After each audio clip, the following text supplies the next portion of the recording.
بیوی کے کہنے پر جوان بیٹا آج اپنے بوڑھے بیمار باپ کو گھر سے نکال رہا تھا۔ ظالم بیٹے کو اپنے بوڑھے بیمار باپ پر ذرا بھی رحم نہیں آ رہا تھا۔ جوان بیٹے نے بوڑھے باپ کا سامان گٹھری میں باندھ دیا اور گٹھری اس کے حوالے کر دی اور زبردستی بازوؤں سے پکڑ کر اسے اٹھا کر یہ کہہ رہا تھا کہ بابا خدا کا واسطہ اب میں تجھے اور برداشت نہیں کر سکتا، میری بیوی تجھ سے تنگ آ گئی ہے، تو اگر میں گھر میں سکون سے رہنا چاہتا ہوں تو تجھے اس گھر میں نہیں رہنا ہوگا، جا تو میری زندگی سے ہمیشہ کے لیے چلا جا، آج کے بعد تو میری زندگی میں کبھی نہ آنا۔ باپ بیچارہ مسلسل یہی کہہ رہا تھا کہ بیٹا ایسا کام نہ کر، مجھ بوڑھے پر اتنا ظلم نہ کر، مجھے گھر سے نہ نکال، لیکن بیٹے نے بوڑھے باپ کی ایک نہ سنی۔ اتنے میں ہمسائیگی سے ایک نوجوان وہاں پر آیا تو اس نے اس بوڑھے شخص کو پکڑا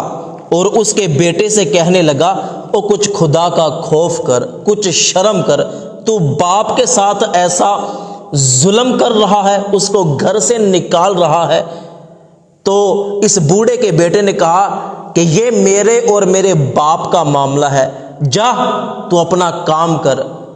تو وہ ہمسایہ بھی یہ کہتا ہوا وہاں سے چلا گیا کہ ان دونوں کا تو اللہ ہی حافظ ہے۔ تو جوان بیٹے نے ہاتھ جوڑ کر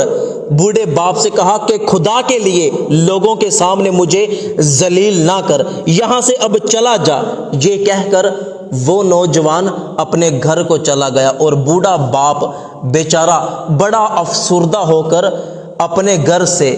ہمیشہ کے لیے جانے لگا۔ اتنے میں اس بوڑھے شخص کا پوتا سکول سے واپس آ رہا تھا۔ اس نے اپنے دادا سے پوچھا کہ دادا کہاں جانے لگے ہو، آؤ گھر چلتے ہیں۔ تو اس نوجوان نے گھر کے دروازے سے دیکھا کہ میرا بیٹا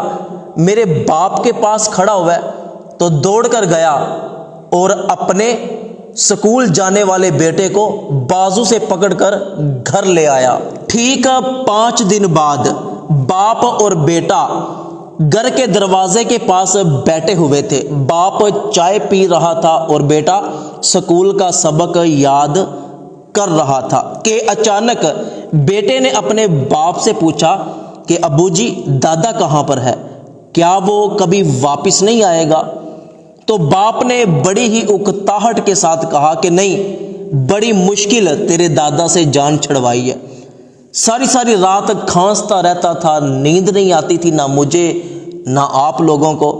پھر اس کی دوائیوں کے خرچے اور بات بات پر لڑتا تھا اور بار بار اس کو پیشاب کروانے کے لیے لے جانا پڑتا تھا، جان چھوٹی، اب وہ کبھی بھی واپس نہیں آئے گا، میں نے اس کو ہمیشہ کے لیے گھر سے نکال دیا ہے۔ تو باپ کی بات سن کر بیٹے نے کہا کہ اچھا ابو جی، جب آپ بوڑھے ہو جائیں گے تو میں بھی اسی طرح آپ کو گھر سے نکال دوں گا۔ بیٹے کی یہ بات سنتے ہی باپ کے پیروں کے نیچے سے زمین نکل گئی، چائے والا کپ بھی زمین پر گر گیا، کرسی سے اٹھا دوڑ لگا دی۔ اب وہ گلیوں میں، سڑکوں میں، بازاروں میں اپنے بوڑھے باپ کو پاگلوں کی طرح ڈھونڈتا پھرتا ہے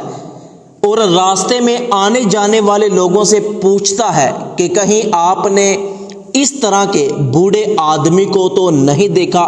لیکن کہیں سے بوڑھے باپ کا پتہ نہیں چلتا۔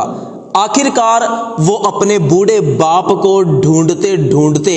ایک جگہ پر پہنچتا ہے کہ اس کو اس کا بوڑھا باپ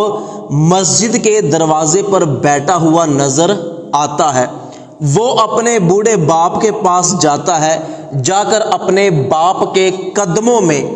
بیٹھ جاتا ہے، کہتا ہے کہ ابو جی میں نے آپ کو بڑی بڑی جگہوں پہ تلاش کیا